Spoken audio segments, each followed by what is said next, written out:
டைரக்டா பாடுங்க, எழுப்புதலா இருக்கும். ஹல்லேலூயா ஹல்லேலூயா. கடந்ததை நினைத்து கலங்காதே, நடந்ததை மறந்து விடு. கடந்ததை நினைத்து கலங்காதே. ஆமென் ஆமென் ஆமென் ஆமென். கர்த்தர் புதியன செய்திடுவார், இன்றே நீ காண்பாய். கர்த்தர்.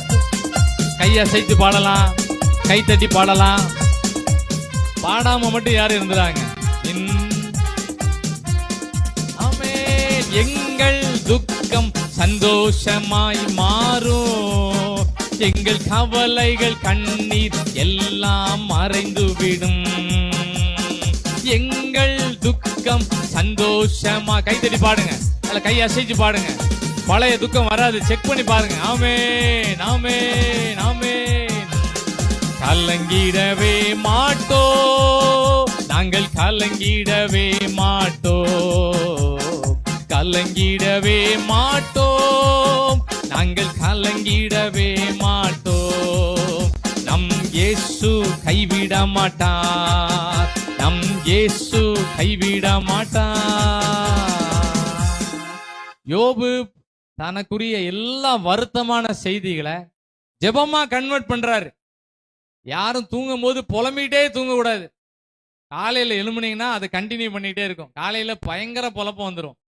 இரவுல தூங்கும் போது புலம்பாம கர்த்தர் அற்புதம் செய்வாரு, நான் நல்லா இருப்போம், பிள்ளைகள் நல்லா இருப்பாங்க, பண தேவைகள் சந்திக்கப்படும், நம்ம தேசம் நல்லா இருக்கும்னு சொல்லி விசுவாச அறிக்கையோட நம்ம தூங்கணும்.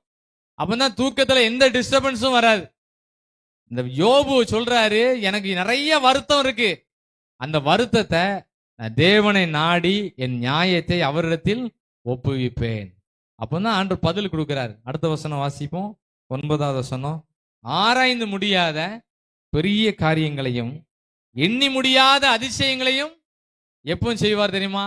வருத்தமான பிரச்சனைகளை, வருத்தமான பாரங்களை யாரு ஆண்டவர்கிட்ட கன்வெர்ட் பண்ணி ஜெபமா அனுப்பிட்டே இருக்கீங்களோ அவங்க வாழ்க்கையில தான் ஆராய்ந்து முடியாத அதிசயங்கள், எண்ணி முடியாத அற்புதங்களை ஆண்டவரே செய்வார். கை வைத்தனீங்களா? ஏத்துக்கிட்டேன்னு அர்த்தம், அவ்வளவுதான், வேற ஒண்ணும் இல்லை. உங்களை ஏன் கை வைத்து சொல்லுதோம்னா, ஆமா உண்மைதான், சரிதான்ப்பா, வீட்டுல நிறைய கவலை இருக்கு, அதை மொயாம சொல்லிட்டே இருந்தா டிப்ரெஷனுங்காங்க. இப்போ அதை கவலையோட அடுத்த ஸ்டெப்பு டிப்ரெஷன் ஆயிரும். அதை போகாமல் தடுக்கிறதுக்கு தான் இந்த ஜெப வேலைலாம், இந்த வார்த்தையெல்லாம் அதுக்கு தான்.